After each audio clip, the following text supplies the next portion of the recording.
Hey guys, thank you so much for joining me. We have Glory Watson with us. Glory, how are you doing today? I am well. How are you? I'm doing good, thank you. How did you get involved into martial arts? I have always been really active in athletics for as long as I can remember, all through school, high school, and right out of high school, I actually got into some amateur bodybuilding type of Hmm. thing, and I did some posing and things like that with different coaches, and Mhm. I got out of that, and eventually I wanted something else to compete in, and just wasn't really happy with where I was in life, and I had a friend who had trained for a while, and I messaged her and I was like, "Hey, are you still at this gym at Young's MMA?" She said, "Yeah, I'd come over on Friday," and I showed up, and everyone makes the joke that I showed up and I never really left. That's good. That's really good when you can go somewhere and it feels like home and you don't have to like hunch around and look because once you start doing that, it gets frustrating. Yes, oh, definitely. Yeah. So where is Young's MMA? It's so we are in the Bangor area in Maine. So Wow.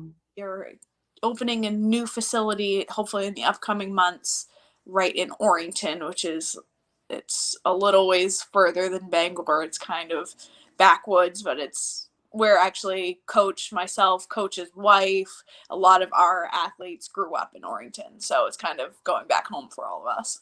Oh, that's nice. Is it going to be a bit of a drive for you or? Nope. So I just rented a new apartment. I'm about 5 minutes away from the gym. Oh, so it's a hidden blessing. Yes, very good for me. Yes. Now you can get that whatever drive it was, say it was a 20-minute drive, now you get an extra 20 minutes of working out. Yeah. Oh yeah. Because I need it. How has martial arts impacted your life? I am a completely different person. I'm in a completely different place in my life than I was in before I found it. I was 20, I think I was still 21, maybe 22. I was 21 when I first started, and I was going out a lot. I Mhm. spent a lot of time out in bars and doing things like that. I was drinking a lot. I was eating really bad food, which at the time you're like, this is so fun. And now that my life is so much different, I'm like, why did I ever do that? You feel so terrible all the time. Yes. Like, I am really happy with what martial arts and especially like the group of people at my gym Mhm. have done for my life. Yeah, and that's so important that you were able to better your life. Not that your life wasn't good And to yeah, begin with. bad. It's just I wasn't the best choices I could. And now you're just doing better. With a, I wish I knew how to do that. That guy that goes with a little bit of like, Oh, the I know exactly what you're talking about. I don't know how to do it either. I don't know how to do it. It just came to me, and I'm like, oh, I wish I knew what he'd like. Oh, little sprinkle of salt. I don't even know, whatever. So I see that you've been doing mixed martial arts. Hmm. When did you know that that's something that you wanted to actually do as part of your life and a career aspect, not just sparring in a gym? I had no idea, honestly. I had been training, I think I've been training for 2 or 3 years, and I had done one grappling tournament, which was 4 months into my training, and then I hadn't competed again. But I trained twice a day, sometimes 3 times a day for 2, 3 years. And then coach comes up to me one day, goes, "How do you feel about fighting?" And I'm like, I've never even thought about it. So it was a completely different thing for me. I never in a million years would have imagined myself doing this. Now, did you go straight into fighting, or did you do a few smokers to see if it was something that you wanted to do? I went straight into go hard or go home, I guess. I can see, and you stayed. How far into your your training did you? 2 years? I believe so. I can't remember. Ever That's okay. really bad. It was between 2 and 3 years. It was pretty fast for most. Actually, it may have been less than that. It was pretty fast, but it's because I trained so frequently that Mhm, I made a lot of improvements, and I am very athletic, so I mhm. had that background coming into it as well. So, but I had nothing before Young's MMA. Coach Christopher Young has given me all of the tools that I use. That's awesome. Now, what did your parents say when you say, "Hey, mom, hey, dad, I'm gonna be going into the cage"? They were very surprised. So again, we make this joke that like I didn't stop crying until I was 13 years old. I had band-aids all over the house because I was whatever happened, if I hit my hand on something, I needed a band-aid. I was crying. There were multiple times where I would get scared or hurt myself and cry so hard I would pass out. Oh, wow. Crazy that this is what I do, and that's what they all thought.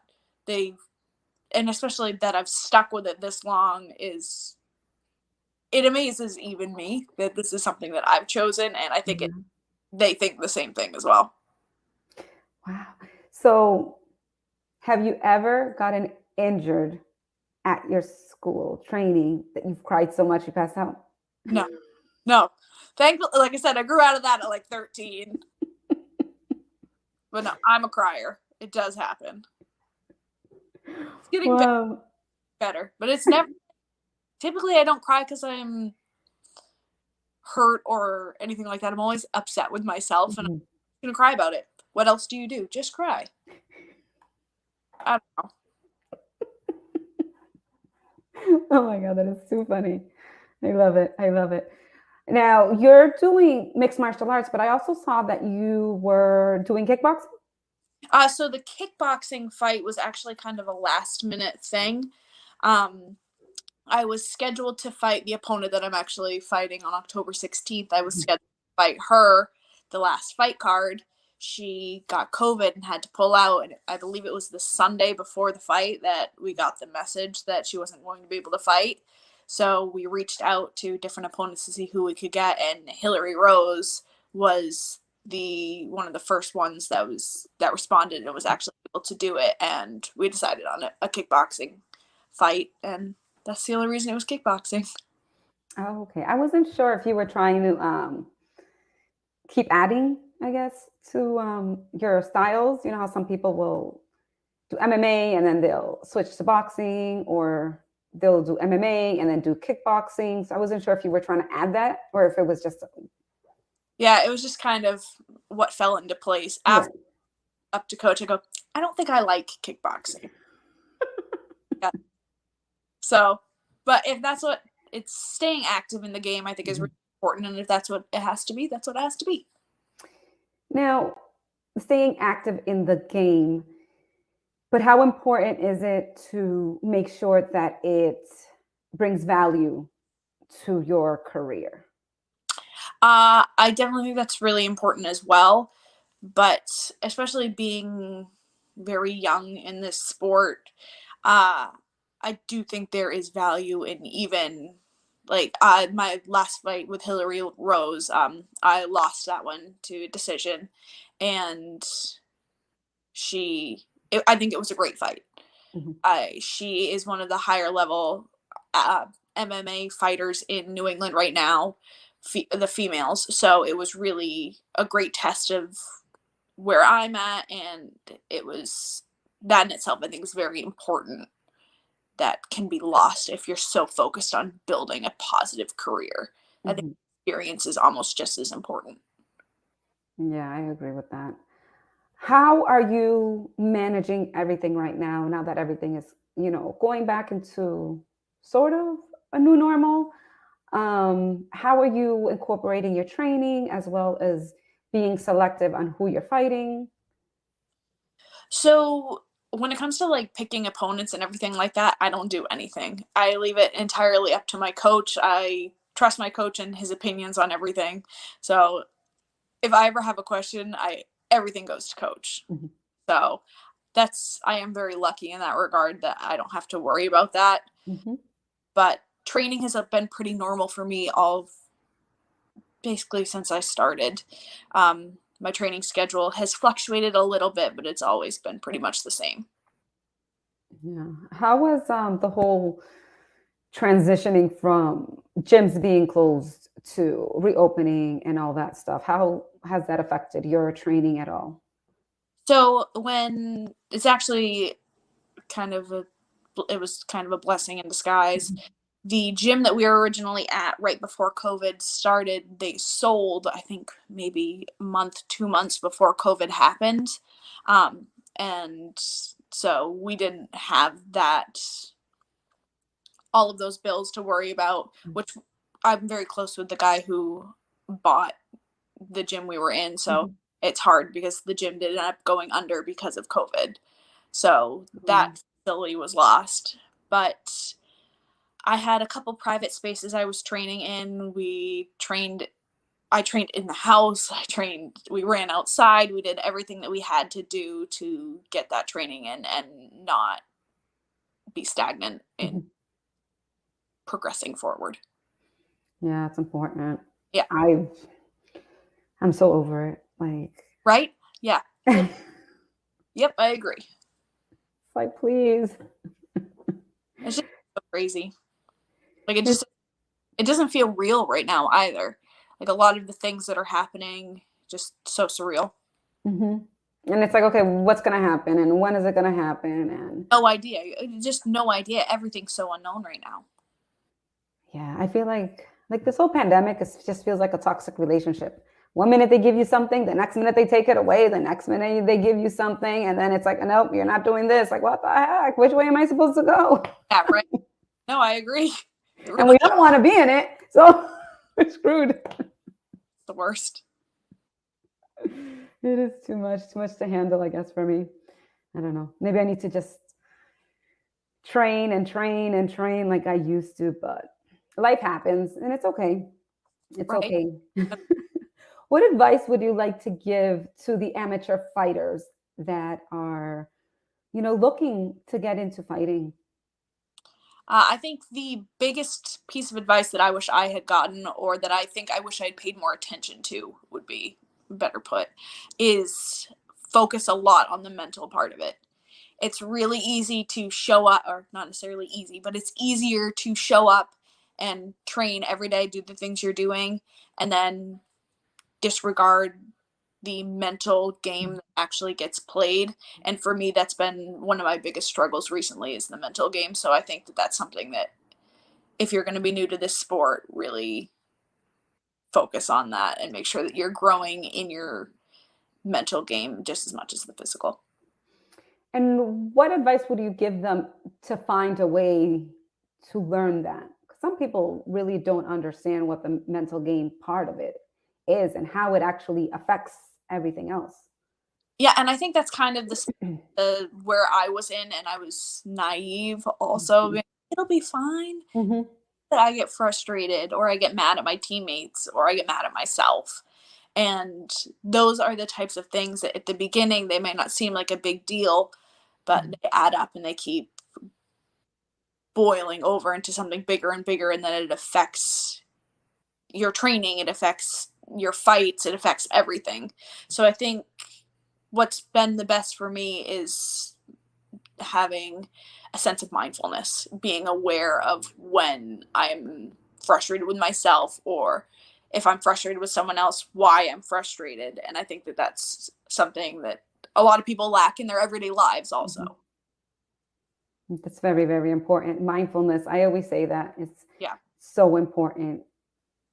It's it's kind of like common sense, but at the same time we forget it because we allow everything else around us to dictate our thoughts, our body language, our just everything that we do instead of taking like you know what? It doesn't even have to be 2 minutes. It could be like 30 seconds, 15 seconds. Like, Yeah. let's step away from it. Let's take a moment. Let's be mindful of everything that's going on and process it. And then slowly we get to where we need to do. But when people say, yeah, let's be mindful, then let's, okay, let's start meditating. We're going to do 5 minutes. It's like, oh my God, I can't do 5 minutes. 5 minutes is way too long for me. So Uh, take 5 seconds. yeah, there are some people that can't sit alone with their own thoughts for 5 minutes. Hmm. So overwhelmed by those things, and like taking 30 seconds, or shut the music off in your car for 30 seconds and just reflect on you and what's been going on, the positives, the negatives, and take that and use that as your period of growth. I think that a lot of people miss that. Yeah. And it's so, so important in every aspect of life. Um, And it probably help people with road rage, just take those seconds in the car and just like woosah or do something, because That's when I typically do it. I'll either do it when I'm in the shower or when I'm in the car, because it can be quiet, and then just let your mind just go. yeah, it's important. There's no right time to do it. Oh, never. So it's important to just like focus it as 10 seconds. Mm-hmm. And as your body starts getting there and you start understanding, because you start understanding your body once you let yourself calm down, like, oh, my shoulder is doing this, oh, my leg is doing this, why is it doing it, oh, it's because of this. So it's like you're scanning your whole body. Yeah. And it's so important to allow yourself that. But just start small, do 5 seconds, and even then it's just like, oh my God, I can't do it. Yeah. Like, it's a crazy sense of relief, even to be like, oh, wow, my heart rate's up right now when you're feeling angry. Because it's like something you can focus on instead of focus on being angry. You'll be like, oh, wow, like, I'm feeling something different that I didn't feel because I was so busy being mad. Yeah, it's just like when they say take 10 seconds, count. If you're angry, count 10 seconds. But in my mind, it's like, I'm angry and I'm like 1, 2, 3, and I'm like counting like really angry. That angry counting, yeah, 1, 2, yeah, that's Instead of like really focusing. Another thing that's really good is when people are able to go outside and like take off your shoes and you feel the grass on your feet yeah, or the dirt. I'm not really a sands person, so I'm not, yeah. I don't do that. But, or just sit and enjoy that particular moment. And then you'll start noticing, huh? Anything that you like. Yeah. Yeah. You notice the daylight. You see the clouds. You see the colors that are in the skies. You see everything that you've seen for years. You see them in a totally different way. And that's just. Um, I'm sorry. and you're like able to appreciate that. Yes. Yes. And in those moments that we allow that, when we go back into training, we're like a new person. Yeah. And it's just like they go hand in hand. I remember I would do that. I would just stay away for a while just to kind of like ground myself and do everything. And I would go back to training and they're like, what the heck happened to you? Have you been training somewhere else? Like, what's going on? And I was like, no, I'm calm now. I'm where I need to go. So now I understand everything that you've been telling me. Like everything's clicking, they're like, oh, okay, that makes sense. Well, if you need to go again, go, like, thanks. When you're not angry, it's crazy. The things you understand. Exactly. Yeah. But then, I mean, if you're angry, you also have that power. And they're like, what the heck? Where'd that power come from? I can't tell you. Secret. It's not necessarily something good, but I'm mad. Yeah, I don't want it to use it against me. It's my lethal weapon. Uh, How has this particular fight that's happening is October? 16th. It is the 16th. How is training for this one different from your other trainings? So like I had mentioned earlier, we have actually gone through almost a full camp preparing to fight this opponent, and then COVID did what COVID does and ruined that. So now it's just been additional training on top of that to kind of figure out what we're going to do. And for this fight in particular, we don't really have a game plan other than go out and perform. That's really all we have going on. Training has been pretty standard. We're working on my strength and conditioning routines, changing those up, trying to increase strength and change my body composition and things like that. So camp has been different in those regards, but the training has still been great. Awesome. Where is it that you want to go in your career? It's always such a hard question, because everyone wants to be like, oh well, I want to make it to the UFC, and yes, I think that's cool, but I want to be able to come out and feel like I'm proud of what I've done, excuse me. So if that's a promotion that's not the UFC, if it's Bellator or One or the UFC, or I believe there's a new promotion that's getting ready to emerge, that's kind of more the goal. The UFC is the pinnacle of mixed martial arts right now. Kind of hard to say anything otherwise. So the UFC is almost always the top goal, but I think there are so many positives that come from being successful in a smaller promotion as well. So I want to be the best in the world, and if that means it's with Bellator, it's with Bellator. If it's with UFC, it's with the UFC. If it's with one, it's with one. All I know is that's the goal. Yay, one.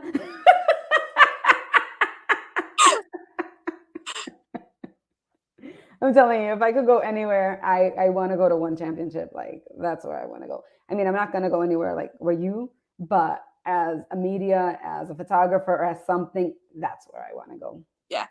They've done some really amazing things recently. They really have. I am a big fan of the way they're trying to structure the weight cut process. That these athletes can't cut 20 pounds the day before. I think they do a lot of really positive things for the recovery of the athlete and for the quality of fights that can be put out. Yeah, no, I love just the way they handle their business aspect of it, how they handle their fighters, how they deal with everything in such a respectful manner, that it shows the quality of them. Not saying that the UFC isn't. It's just when everybody keeps talking about UFC, I tend to look around and see what else is out there, because there's always either someone right there next to them, like at the same level, or at the point that they could surpass them, or you know what I mean? Like, nobody really knows. Right. And to minimize one promotion over the other, I don't think it's classy at all.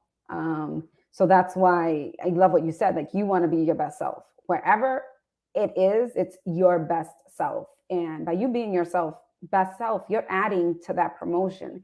You're adding value, and other fighters are seeing you and valuing what you're doing and understanding what you're doing. And they're going to be like, oh, okay, I like the way she's doing that. I'm going to go that avenue as well. Or that totally worked for her.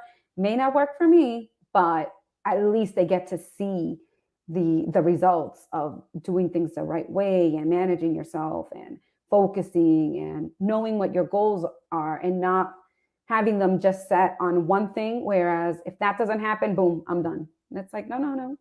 It's about me. It's about you, Glory, who's going to be rising to the top. And that's it. Your journey, your path is yours, and nobody can take that away from you. And you're training, you're doing what you need to do, you're staying focused, you're being mindful, and you're teaching others to do the same. Doing my best at it anyway, right? You're doing great. You're doing amazing. Is there anything else that you would like to share with the fighters, with the promotions? I guess they just hold on through all of this COVID craziness. Something's come out on the other end, and hopefully it's us. But the fighters, just stay active doing what you're doing. Promotions, everything is super hard for everyone right now, and just try to keep working with the fighters. As crazy as we are, we do love it. Oh, yes, it's a part of life. Yeah, for all of us, it is. It is. And then you go for your first fight that hasn't been going on in who knows how long, and you're like, oh my God, where have you been all my life, you know? Wow. Yes. It's like, oh, you've grown so much. And it's only been a month, but yeah. Yep. Exactly. Awesome. Thank you so much. You want to introduce Frank to everybody? Oh, I threw him. What? You were working on your toss? Yes. Yes. Frank sits on my couch. He's a dragon. The tail. It's the best. That's her bodyguard. Yes, he protects the house. Awesome. Thank you so much for your time. I appreciate it. Thank you so much. You're welcome. Actually, do you want to drop your social media handles so people know how to reach you and find you? Okay, so Instagram is Glory Watson MMA, and then my Facebook is also Glory Watson MMA. So basically, everything that has to do with me is Glory Watson MMA. That's basically my name now. Nice. It's perfect. I know. So I do have a list of sponsors as well. Not sure if it's easier for me to list them or if it would be easier for me to like send them to you on a page. To what works best for you? You can do both. You can announce them, and then I'll add it. Okay, then I don't know if I can like leave the app to do. Yeah, You it's still just see- it's just a black screen, but you're good. Okay, let me open this up. Now that way they can hear you. Yes. Okay, so just shout out to my sponsors, Jen Moon, licensed massage therapist. She's been amazing. MMA Company, they have been phenomenal for all of the fighters that they've worked with. I've heard nothing but good things from other athletes that worked with them. K9, Twin City Tire, Will Cassio, he's a tattoo artist. He does all of my art. He's amazing. Scott Agency is Aflac, and that's my mom's ex-husband and my sister and my brother-in-law, everybody. B&B Paving, Sleepwell, HCS Enterprises, Monty Rand Photography, mainly supplements, mainly organics. That's where I get all of my CBD pain bombs and all of the supplements that I use. Mainly construction solutions. Salon Onyx is the girl who does my hair. That's Regina, and I love her. Marathon Plumbing, Drain Services, Environments, Maine Military Supply, Portland Pie Company, amazing pizza, and Float 207. And then obviously the gyms that I have, which is Young's MMA. Famoso BJJ is located in Rumford, which is a couple hours away from me, and they're some of my primary training partners, so they're great. And Nostis MMA, which is owned by Devin and Carolyn Powell in New Hampshire, and that's where I get all my hard sparring. Nice. Yeah, I've got a list and a half. So Yeah, just send me that list when we're done here, and then I'll make sure to add it in the description so people can have it and see it. All right. Thank you so much. thank you. Have a good one.